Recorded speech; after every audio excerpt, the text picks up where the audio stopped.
What's going on, HellDivers? There have been a ton of leaks for HellDivers 2 this week, and it's time we check them out. Alright, so we have to talk about the thing they just started this lift off with, because it is something we all dreamed about, and it's something that looks like we're finally going to get. They have actually found a nuclear bomb stratagem in the game, and this is actually just going to be amazing. It looks like it's only limited to one use, but it does have 2 upgrades, so hopefully it will be just like a bigger blast radius, or maybe you could get it to airburst or something like that. I don't know. There's a couple different ways that I could see this nuclear bomb coming into play that would just be absolutely interesting. Alright, then we got the Eagle air-to-air missile, and this one kind of worries me. I mean, we do have the flying bugs in the game now, but I don't know if that's worth a whole airstrike. So I'm wondering if we're going to start seeing maybe enemy fighters or more flying bugs or something that flies with the automatons that we're also going to have to take out, because we're going to need to see something more to make this useful, and the fact that we would even need something like this absolutely terrifies me. Alright, now this one I actually like. It's called Super Earth Troop Support, and it looks like it's a cooldown on 60 seconds that has 2 uses, and then it summons a transport plane that drops off 3 soldiers onto the field. And then it looks like they're all equipped with Liberator rifles, and then one of them is actually equipped with a machine gun, and they'll drop their weapons when they're taken out. And this is actually pretty cool, because you could kind of just throw them out there as a diversion and then just use them as bait to lure in bugs for an airstrike. Or if you're really in a pinch and you just need some extra guns out, they'd be good to just call in a pinch. So this one I think might actually be really interesting. Alright, then we have the Carpet Bomb. It looks like it has 3 uses with a 450 second cooldown and a 60 meter range left from right. So that is a pretty big area to hit. And hopefully it just like saturates that whole area right now, because I don't really like the orbital, what is it? I think it's the 380 millimeter barrage. Like, it's just too spread out, even if you do the upgrades to just get a general hit on something. So I hope this just, when they say Carpet Bomb, it just obliterates the whole area. And with that 60 meter range, your teammates are really going to need to book it, or else I could see this one taking out a lot of teammates. Alright, then it looks like we have the G21 Incendiary Grenade Launcher. This has 6 rounds, 5 mags with a total of 36 total rounds.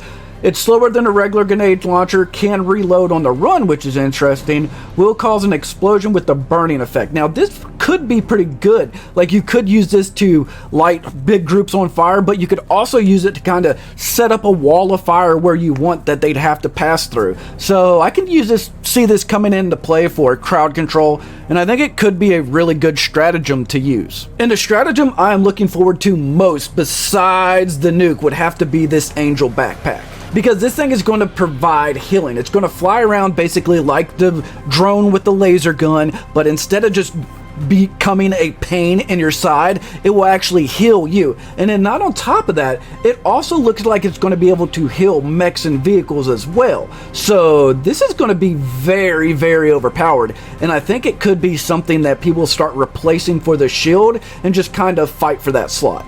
Now, the Displacer Backpack, we've seen this before. Basically, when you're about to be eliminated, this will basically respawn you somewhere else. And I could see this being useful, but I don't see any reason why you'd take it over the A289 Angel here.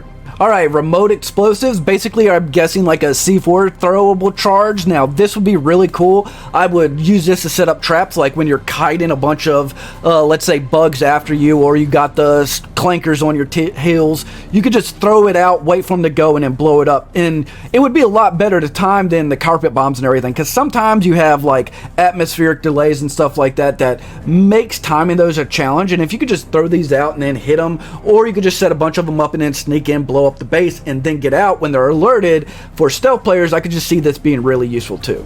Now, this next one looks like it's an April Fool surprise. It's called a Pinata Full of Surprises, and it's basically going to summon down a just tank that players will shoot. It will explode, and it will have something random in it. And I think it's going to be for April Fools, and it looks like it could actually be empty. So I wonder if we'll see some of these new stratagems we know in the game actually pop up in this. So it looks like we have 3 mission leaks here. It's a new mission stratagems. We have the Bug Breaker Drill, the Insect Tower Sterilizer, the Pile Hammer, and the Scrambler. And it looks like all of these are going to be new missions. Then we have a couple new planetary effects. You can pause these if you want to read through them. But the thing that really just gets me is we're starting to see a lot more of the Illuminate stuff come into play. So it looks like the Illuminate are finally going to be on the board. We have the different types. We have the Adept, the Ghoul, the Staff, the Illusionist, the Obelisk, the Observer, the Outcast, the Pathfinders, and we've known they're coming. We've seen their models and everything, and it looks like they're getting closer and closer to being in the game.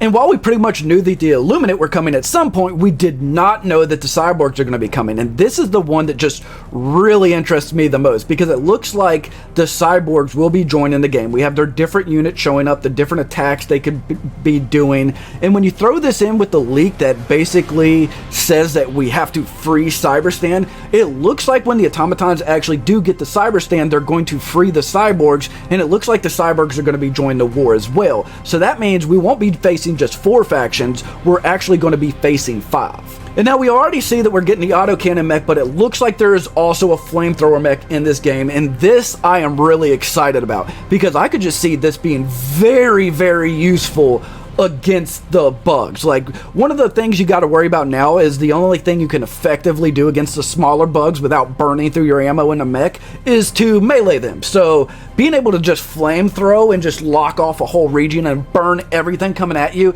is definitely going to be overpowering. So overall, I think these are going to be great additions to the game, and with the fact that we now know there are the Illuminates and the Cyborgs coming, we're going to need all of the help we can get. But I gotta know, what stratagem are you looking forward to the most?